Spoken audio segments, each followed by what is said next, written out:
මෛත්‍රී මහ බෝසතාණන් වහන්සේ දකින්නේ නැති අය කවුද කියලා. මේ ආශ්චර්යමත් වූ බුද්ධ කාලය නෙතින් දැක ගන්න පින් නැති අය කවුද කියන කාරණාවයි සිහිපත් කරන්නේ.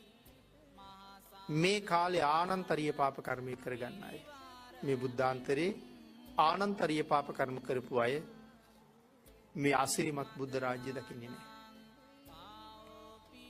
දාගැබ් කඩාපු අය, බෝධීන් වහන්සේලා කපාපු අය, රම් පිළිම ආදිය තලාපු අය, විහාර ගෙවල් වල තියෙන ප්‍රතිමා නිදන් හොයන්න කඩාපු අය, මේ අය කවුරුවත් මෛත්‍රී භාග්‍යතුන් වහන්සේවත් ඒ බුද්ධ රාජ්‍යවත් දකින්නේ නැහැ කියලා සඳහන් කරනවා. බණ පොත් විනාශ කරපු අය මෛත්‍රී භාග්‍යතුන් වහන්සේ දකින්නේ නැති අය කියලා සඳහන් කරනවා. මහා සංඝයාට පරිභව කරපු අය මෛත්‍රී භාග්‍යතුන් වහන්සේ දකින්නේ නැති බව සිහිපත් කරනවා.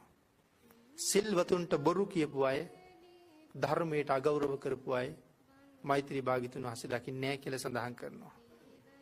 දන් වැට ගසා කෑවූ මෛත්‍රී භාග්‍යතුන් වහන්සේ නොදකින බව සඳහන් කරනවා. මොකද්ද මේ දන් වැට ගසා කනවා කියලා කියන්නේ? තුනුරුවන් වෙනුවෙන් වෙන් කරපු දානි තුනුරුවන්ට පූජා කරන්න කලින් තුනුරුවන්ගේ අවසරයෙන් තොරව තමන් පරිහරණය කිරීම. සුළු පටුයි කියලා හිතාගෙන හිටියට ඒක හරි භයානක කුසල කර්මයක්. සමහර වෙලාවට සමහර ගෙවල් වල තුනුරුවන් උදෙසා දන් සකස් කරනකොට සමහර සකසන අය ප්‍රණීත ආහාර තැන් තැන් වල සංගවනවා. පූජාවට යොදන්නේ නැතුව. ඒ සියලු දේවල් අයිති වෙන්නේ දන් වැට ගසා කෑමටයි. අපේ භාග්‍යතුන් වහන්සේගේ කාලේ බිම්බිසාර මහ රජුගේ ඥාතීන් කොයි තරම් දීර්ඝ කාලයක් දුක් විඳලාද බිම්බිසාර මහ රජුගෙන් පින් ගත්තේ. බුද්ධාන්තර කීයක් නම් දුක් විඳද. තුනුරුවන්ට සකස් කරපු දානි තුනුරුවන්ට දෙන්න කලින් ළමයි අඬන හින්දා ළමයින්ට දුන්නා. ළමයින්ට දුන්නාම ටිකක් බය ඇරුණා.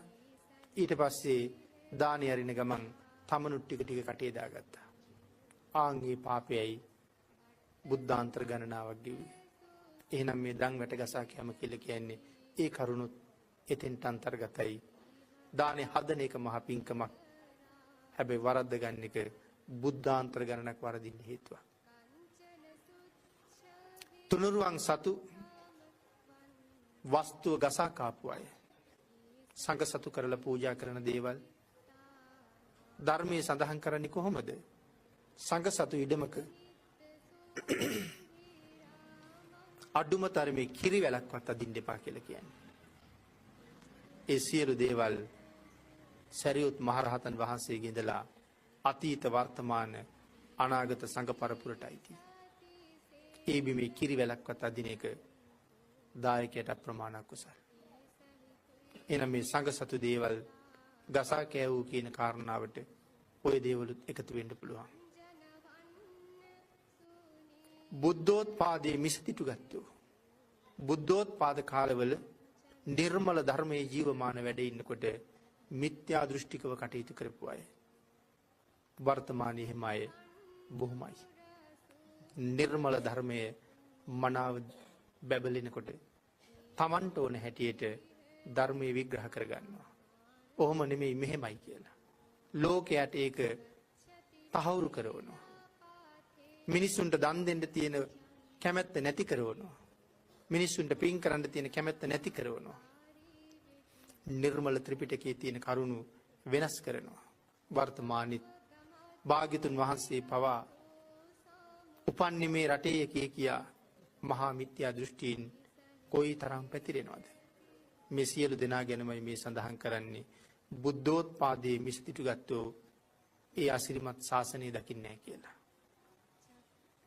දසවස්තුක මිත්‍යා දෘෂ්ටික ඇති මිත්‍යා දෘෂ්ටිය ඇත්තෝ භාග්‍යතුන් වහන්සේ දකින්නේ. මොනවද මේ දසවස්තුක මිත්‍යා දෘෂ්ටිය? අත්ති දින්නම් දානෙහි විපාක නැහැ. අත්ති ඉට්ටං මහා පූජාවේ විපාක නැහැ. අත්ති හුතං මේ ආහුත සංඛ්‍යාත දානයක් තියෙනවා කියන එක පිළිගන්නේ නැහැ. ඒ කියන්නේ මේ ලෝකෙන් දුන්නාම පරලෝකෙන් ලැබෙනවා කියන එක පිළිගන්නේ නැහැ. අත්ති සුකට දුක්කටානං කම්මානං පලං විපාකු මෙලව කරන පින් පව්වල වෙනම විපාක හම්බෙනවා සැප සහ දුක් වශයෙන් කියන එක පිළිගන්නේ. අත්ති අයං ලෝකෝ අත්ති පරෝ ලෝකෝ මෙලව පරලෝ තියෙනවා කියන එක පිළිගන්නේ නැහැ. අත්ති මාතා අත්ති පිතා අම්මා තාත්තා විශ්වාස කරන්නේ නැහැ. අත්ති සත්තා ඕපපාතිකා ඕපපාතික සත්වයෙක් ඇත කියන කාරණා විශ්වාස කරන්නේ නැහැ. ලෞතර බුදුරජාණන් වහන්සේ පිළිබඳව කරුණු දක්වහම ඒ කාරණාවත් ප්‍රතික්ෂේප කරනවා. දසවස්තුක මිත්‍යා දෘෂ්ටිය ගත්තු මෛත්‍රී භාග්‍යතුන් වහන්සේ දකින්නේ නැහැ කියලා සඳහන් කරනවා. හිරුට සඳුට බැනපු අය මෛත්‍රී භාග්‍යතුන් වහන්සේ දකින්නේ නැහැ කියලා සඳහන් කරනවා. සෑහෙන්න පරිස්සම් වෙන්න වෙනවා.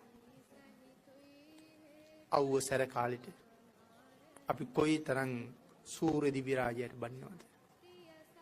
කාටද මේ බයින්නේ? ආර්යයන් වහන්සේ නමකට. ගෞතම බුද්ධ ශාසනයෙන් සෝවාන් වෙච්ච ආර්යයන් වහන්සේ නමක් හිරු දෙවියෝ කියලා කියන්නේ. හිරු විමානය කරගත්ත දිව්‍ය රාජයෙක් ඉන්නවා. මේ බනින්නේ ඒ දිව්‍ය රාජයාට. එහෙම බැනපු අය මෛත්‍රී බුදුන් දකින්නේ නැහැ කියලා කියන්නේ.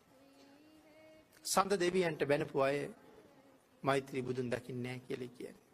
හොරකම යන අය, වැරදි කාම සේවනයේට එළියට බහැපු අය, නොඑක් දූෂණ වලට එළියට ගියපු අය, ඒ අයට හඳ කාලෙට හඳ හුඟක් බාධාවක්.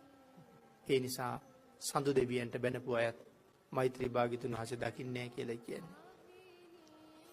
වැස්ස වලාහක දෙවියන්ට බැනපු අය මෛත්‍රී භාග්‍යතුන් වහන්සේ දකින්නේ නැහැ කියලා කියන්නේ.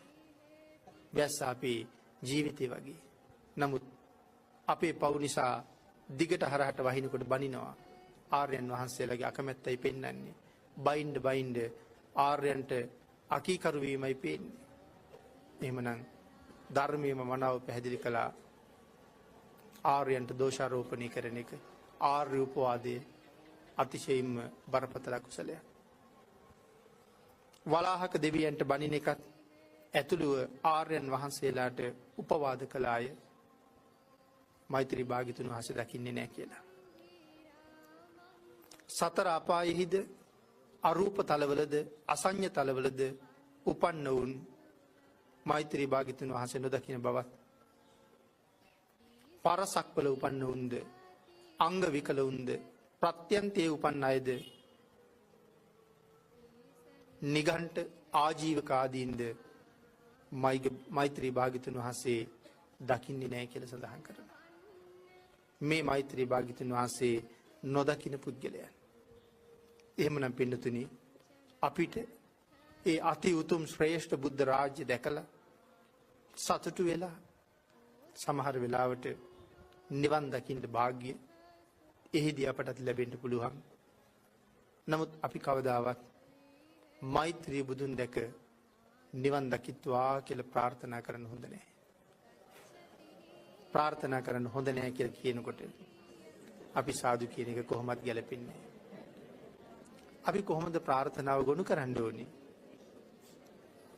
මොකද මෛත්‍රී භාග්‍යතුන් වහන්සේ දැක නිවන් දකිත්වා කියලා ප්‍රාර්ථනා කළොත් මොනම හේතුවක් නිසා හරි වැරදිලා මේ ජීවිතෙන් අවීචිත ගියොත් අපි මේ මෛත්‍රී භාග්‍යතුන් වහන්සේ දකින්නේ නැහැ.